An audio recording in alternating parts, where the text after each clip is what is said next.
Okay, so thank you, Mina, for the nice introduction. So yeah, my name is Michiel Huyben. Wow, that's dark. I'll be giving a talk tonight that I did for the first time exactly at Enough Room for Space in Brussels, beginning of this year. And they had a study group called Performing Objects, and for this study group, they invited me to perform this lecture. So yeah, the study group was called Performing Objects, and when I think of ideas pertaining to the performing or performance of objects, I think of buildings, because in my artistic practice, I'm concerned with my relation to architectural spaces and their inherent and changing meanings. So my talk tonight will primarily discuss examples where architecture and the human body collide in some way, and I will try to relate the materialist perspective specifically to architecture, but maybe also to other objects. So back when I was asked to give this talk in Brussels, I'd already started pasting all the leftover parts of my research for essays and other projects into a text about my physical relation to architecture. And the urge to do that came up when some time ago I was reminded of a sloppy pencil drawing that I made in art school about 10 years ago.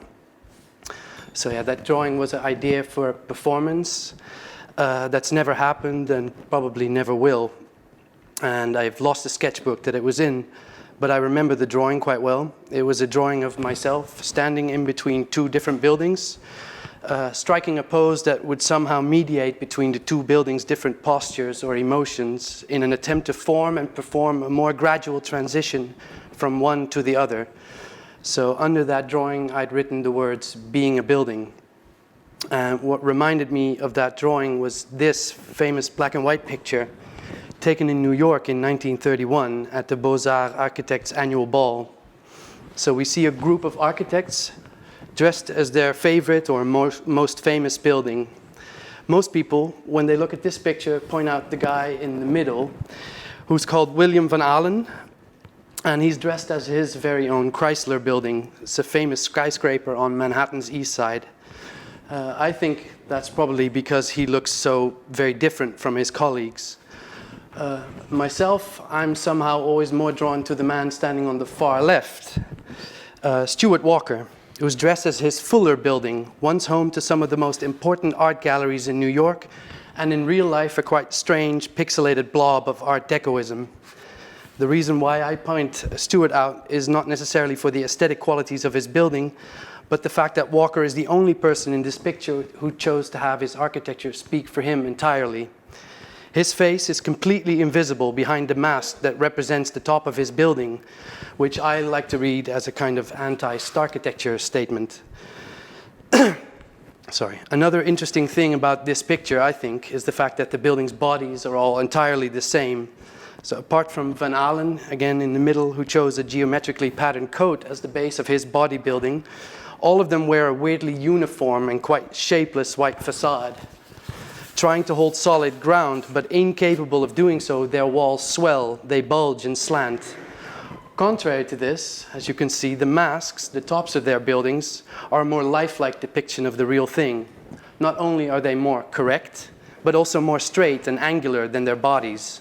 It's as if these men are trying to say that we, as humans, balance between a guttural and a rational, heady connection to buildings.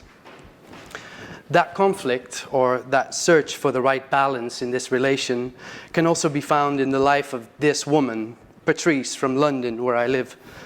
Because Patrice is addicted to eating bricks, and so much so that for years now she's been eating the walls of her flat and her entire built environment.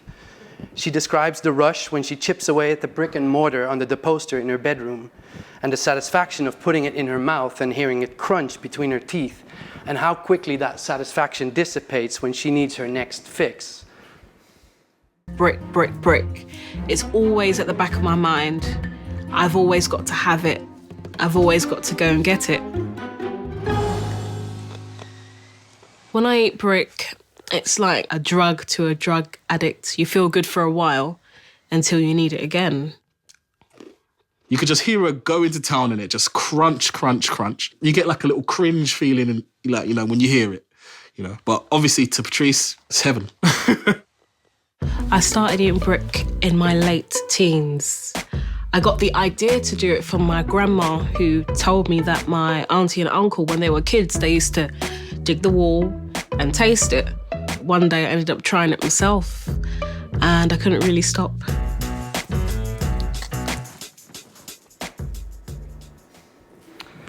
So Patrice's house was supposed to be a machine for living in, not living of or from. But now it diminishes in volume, because while Patrice internalizes it in the most visceral way imaginable by swallowing it in snack-sized chunks, she's actually growing from it. So that was my introduction to this talk, which is called Becoming a Building. That title immediately solicits in me, and perhaps in you too, the question, why would anyone want to become a building? So in order to answer this question, I thought it would be a good idea to look at what a building is. A building is a piece of architecture, of course, but the architectural critic Nicolaus Pevsner, in his 1942 book Outline of European Architecture, applies the term architecture only to buildings with an aesthetic appeal. But we've since come to loosen up our definition of the term to define any large built structure. So the extension my father built to my parents' house is architecture, as much as is the gherkin, even though that's the result of an actual design practice. So I guess in short, architecture is a term applied to any willed structure, any building. And buildings are solid, stable, and permanent, at least seemingly so. But despite that rigidity, a building shares many qualities with a human being. Essentially, a building is an expression of subjectivity. A building can be hated or loved. It can be destroyed, change vocation, express a lifetime, and grow old. A building can reject you or be affectionate. It can have a split personality, and it can even be an asshole. But the difference is that buildings outlast us, and because of that permanence, they're generally seen as an important part of history.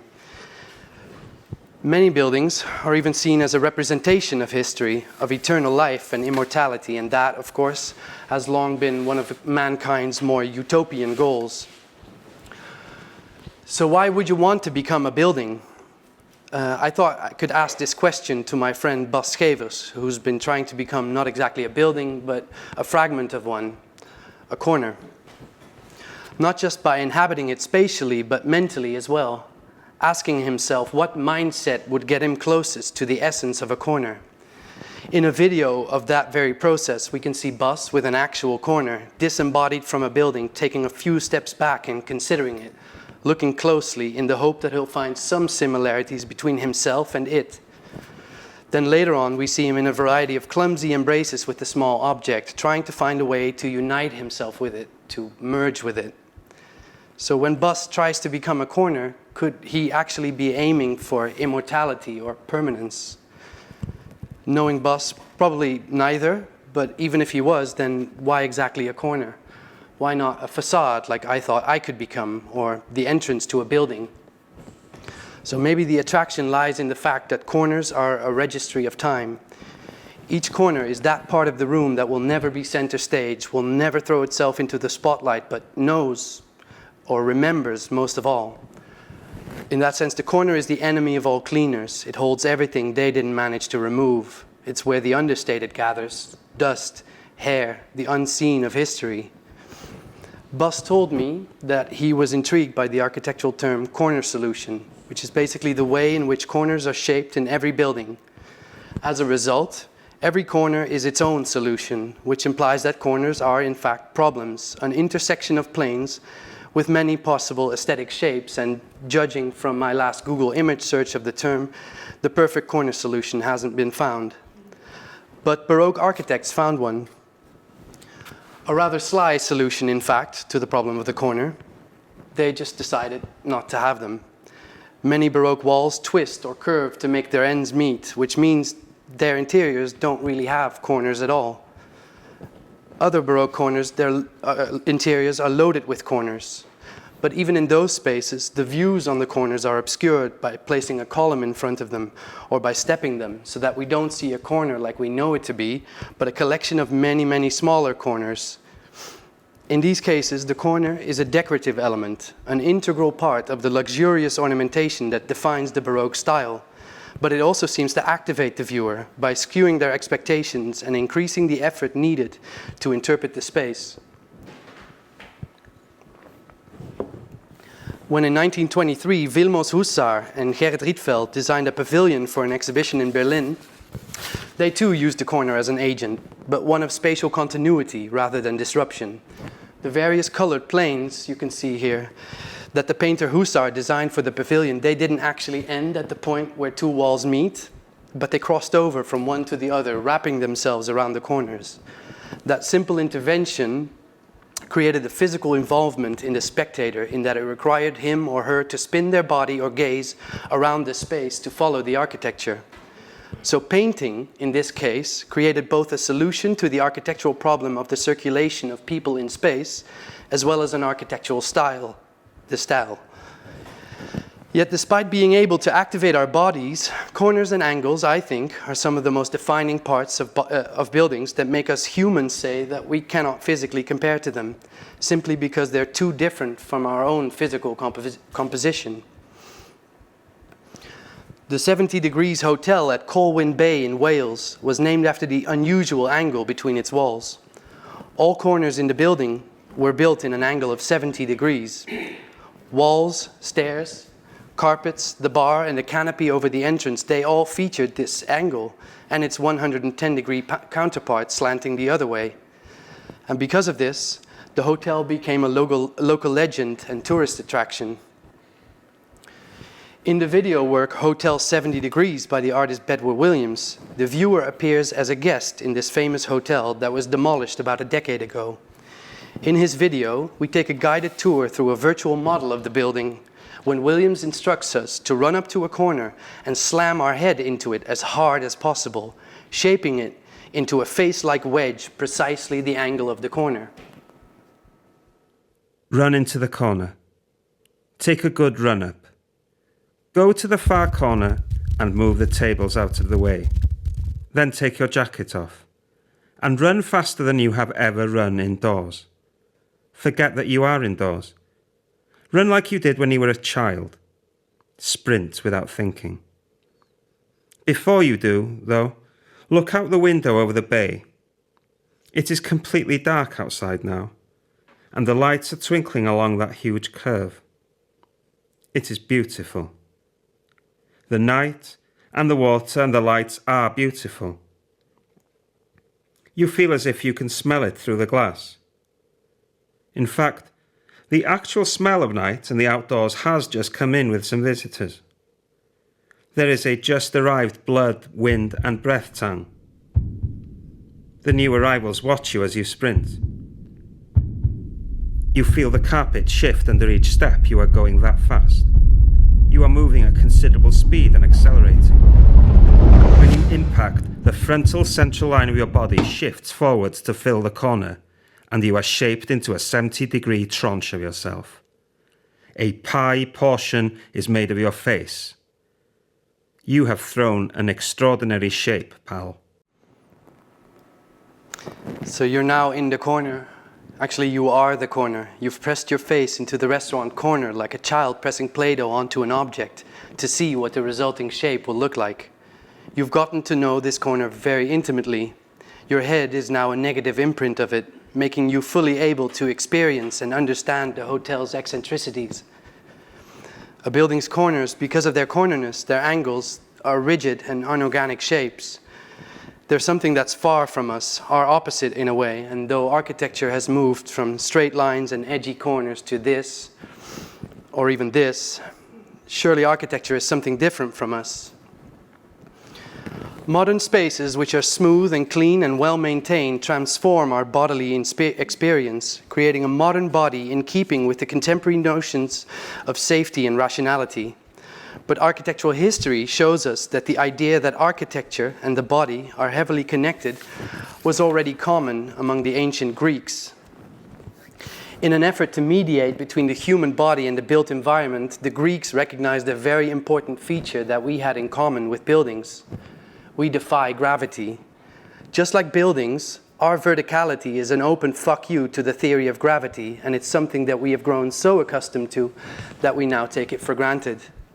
Though mostly subconscious, this is actually a physical effort that we make every day. The ancient Greeks felt the need to illustrate that link by means of the column. This is a picture of part of the Erechtheion, the first temple to the goddess Athena on the Acropolis in Athens. So what we see in the picture is a row of so-called caryatids, sculpted female figures serving as architectural supports. These women take the place of regular columns or pillars, supporting the entablature on their heads. The earliest known examples of these anthropomorphized columns date back to the 6th century before Christ, but apparently there's reason to believe that they were used even earlier. So this, I think, clearly illustrates that man has long recognized the similarity between himself and buildings. Man defies gravity by walking upright, much like a building defying the gravitational pull by reaching toward the sky. It's that resistance to natural forces that these caryatids express. Although they look very similar, these 6 women, they're not identical. Their faces, dress, hair, and even their posture are sculpted differently. The 3 on the left stand on their right foot, while the 3 on the right stand on their left foot. The bulky hairdo on each of them falls down their neck in a different way to provide extra support to the neck, which would otherwise be the structurally weakest part. So these women, they're actually building elements integral to the building. The caryatids, they tell us much about the relation of the human body to architectural form, bone and flesh transitioning to stone, but at the same time, these women are made of stone and will remain of stone, mute and still. In the past, the opposite movement has been said to happen, of stone transitioning to flesh. Pygmalion here. He was a Greek sculptor from Cyprus who, after an encounter with some local prostitutes, became disgusted by women and lost all interest in them. He vowed never to waste any moment of his life with them, and for the rest of his life he avoided women completely. He took to dedicating himself to his art and started sculpting a beautiful woman out of ivory to replace the living ones with their vulgar behavior. He named this creation Galatea. Galatea was more beautiful than any woman Pygmalion had ever seen, because he made her. And when the sculpture was finished, he fell in love with it. Every day he entered his studio and touched her, as if to assure himself that she was there as a physical entity. And each time, even he could not believe that she was just an ivory thing, just an object. Every day he brought her gifts, like flowers and beads and the most beautiful clothes in which he dressed her. Pygmalion had clearly fallen in love with matter, matter that could never ever possibly give him the same love in return. But one day, Pygmalion brought Aphrodite, the goddess of love, a bull as an offering at her temple. And as that animal burned, an immense flame shot up, and then another one, and another one. And as he was walking home, Pygmalion was wondering, could this be a sign? And even if it was, of what? When he arrived home, he went to the statue of Galatea and embraced her, like he always did, but this time her skin felt warmer than usual. He kissed her lips, and they felt like velvet instead of ivory. He stepped back and she moved slowly. In return for his offering, Aphrodite had given life to Galatea, the ivory sculpture that just happened to be the love of Pygmalion's life. But how could a building ever express itself and return our love? This is the cover image of Rem Koolhaas's book, Delirious New York. In this book, Koolhaas depicts New York City as a metaphor for the incredible variety of human behaviors. His wife, Madelon Vriesendorp, painted this picture titled Flagrant Delit, which has been called one of the most beguiling attempts to depict the unconscious double life of modern architecture.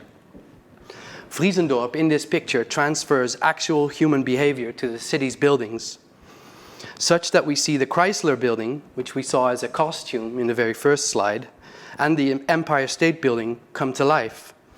Like us humans, they lie in bed, switching the view from vertical to horizontal.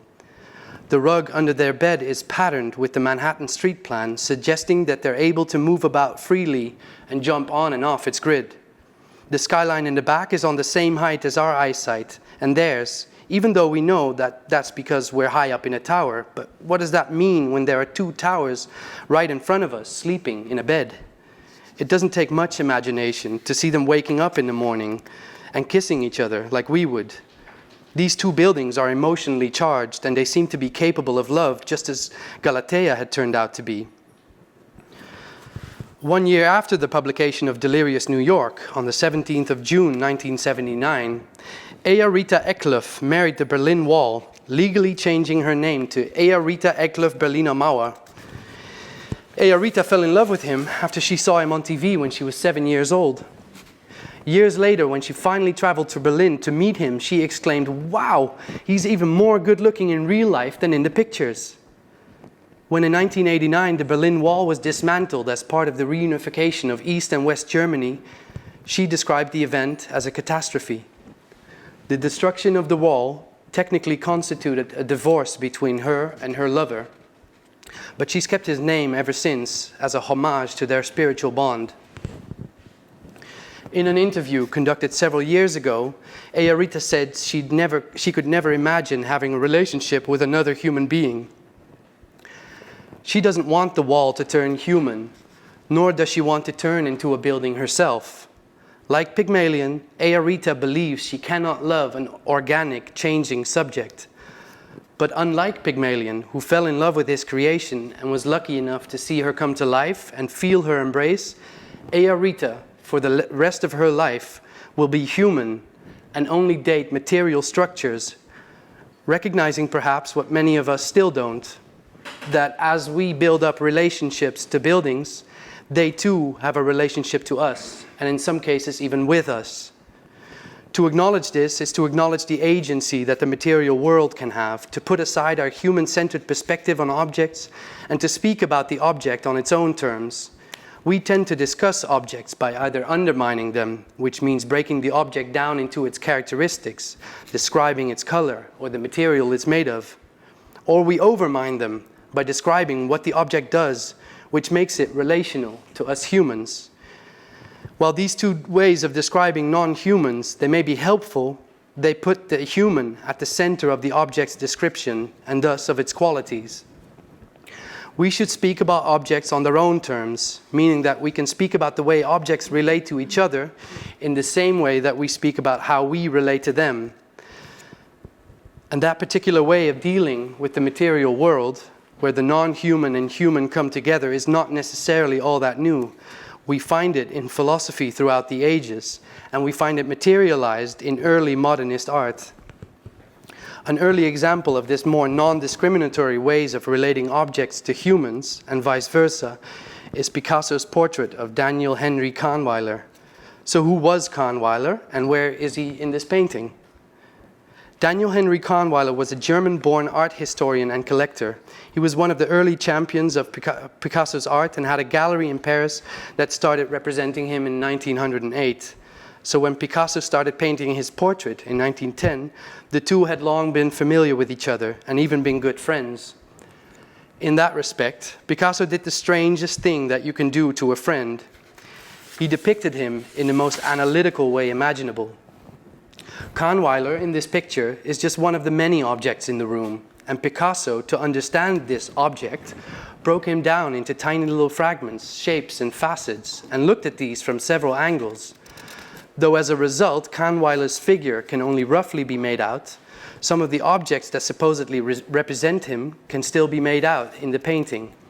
There's a wave of hair, a nose, a pair of hands, and the glass he's drinking from. Is that a waiter to his left?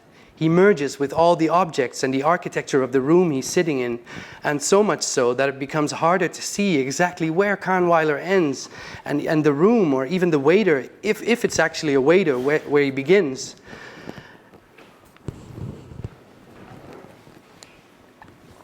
Two years later, Sonia Delaunay starts painting her depiction of a ballroom in Paris, Le Bal Bullier. Here, just as in Picasso's painting, people become almost entirely one with their surroundings. But whereas Picasso sought out the geometry in Kahnweiler's appearance, Delaunay points out the organic in the interior of the ballroom. the similarities between the human form and the built form. As a result, our eyes have no idea where to begin, what to focus on, and where to start distinguishing people from place.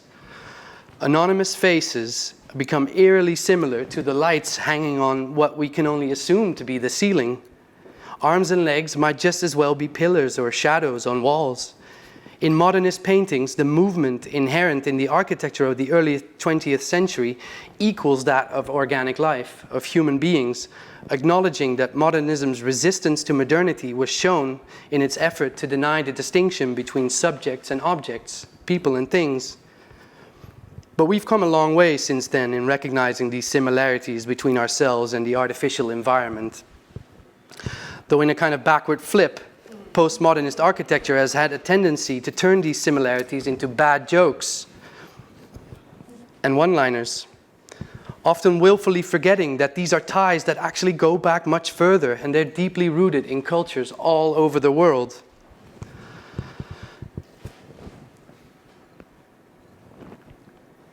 I found one example of this deep-rootedness in the architecture of the Batamaliba tribe from the border area between Benin and Togo in Africa.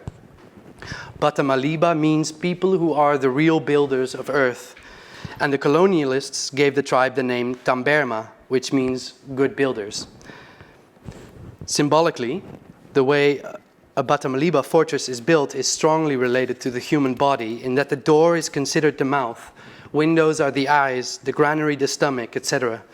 The house's outside walls are a skin which is decorated and dressed, for instance in ceremonial cloths for a funeral. Patterns incised in the outer plaster of the structure recall the ritual of scarification used to decorate the human body.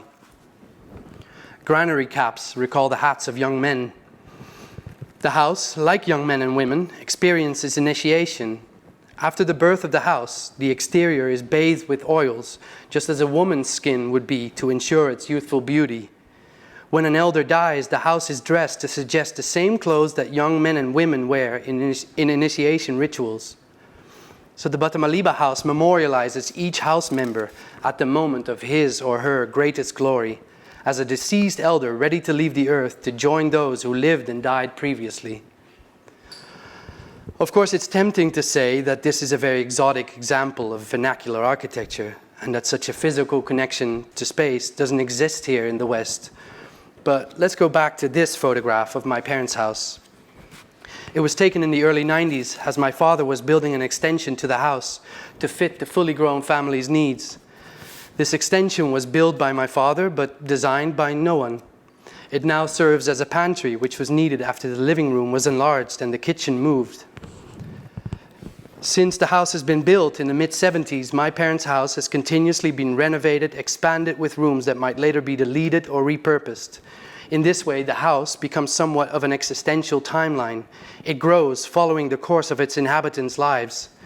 While living in a house, the family unit formulates their idea of what constitutes a home, and thus the house shows the multiple stages a family goes through in their collective life. The Batamaliba houses are more organically shaped than this one, because we still live with and within the vestiges of Western rationalism. But this house is no less authentic and comprised of just as many symbolical and metaphorical transformations that are expressed through and within its walls.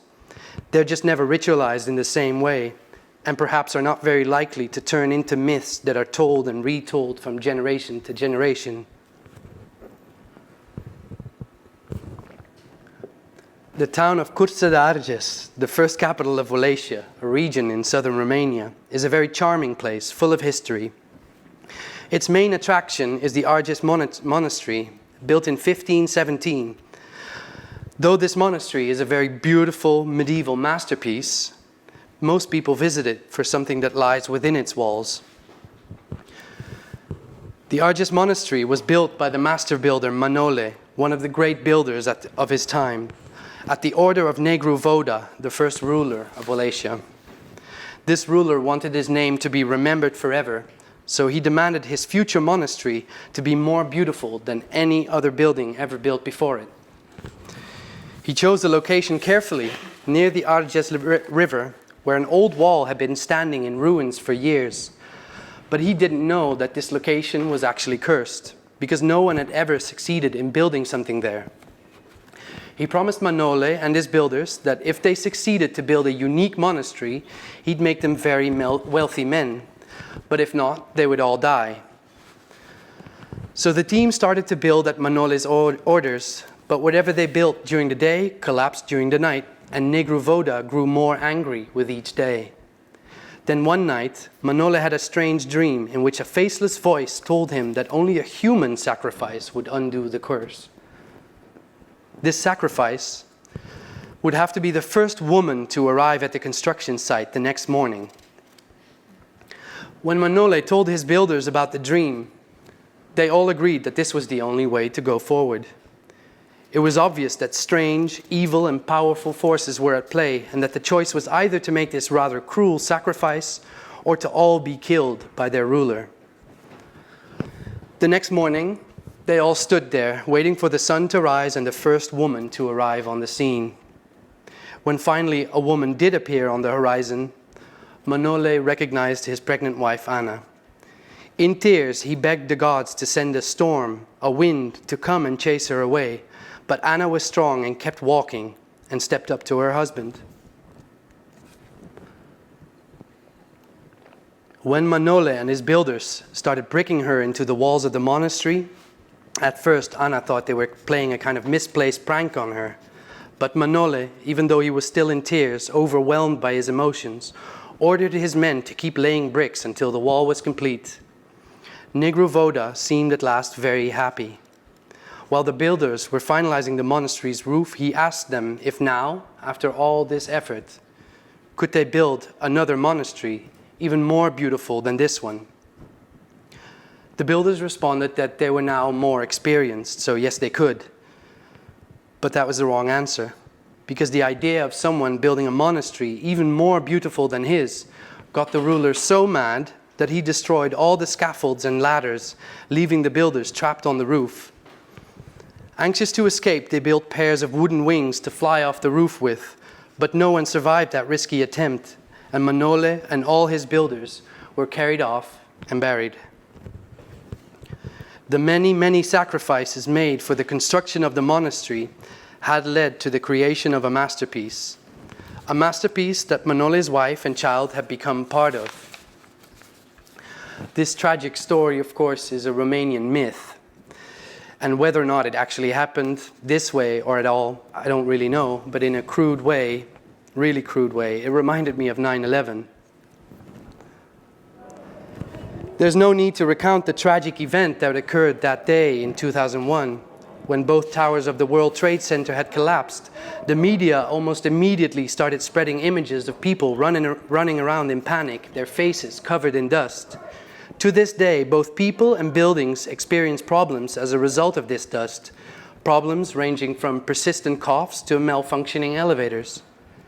Back in 2001, a rescue worker spoke to a reporter after a 24-hour shift searching for bodies in the rubble. "Where the fuck is everything? A serious week-long search and we found 200 in a pile of 5,000? What's going on? Where is everyone? Why aren't we finding more bodies? 'Cause it's all vaporized, turned to dust. We're breathing people in that dust."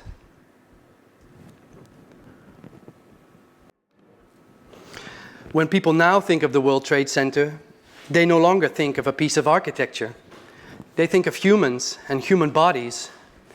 The architecture of these towers, once called the personification of the inhumanity of architecture, merged with the human beings inhabiting it at the time of the collapse. The same goes for the memory of the towers and the people in them when they collapsed. And this collapse became an occasion for collective thought as well as action, as we've seen in the years following 2001. The two towers now live forever in our heads and on the internet as images, but purely as eternally collapsing structures with people in them. We should consider objects and buildings to be more on the same foot with our human selves. It's easy for us to speak of buildings in an under and overmining way. By doing this, we feel we have an authority over them, but really we're only dominating them with language, making handy use of the fact that an object cannot speak to us in the very same way. But what happens when we encounter a building in person is that it dominates us. Affect precedes understanding and happens to us from the surface inwards, not dissimilar to affect in a building. In this way, buildings have an authority over us, physically, symbolically, and emotionally, in ways that are harder to explain in words. If we see them more like we would ourselves and others, as relational, dependent bodies in different states of becoming, this could perhaps be overcome. Thank you.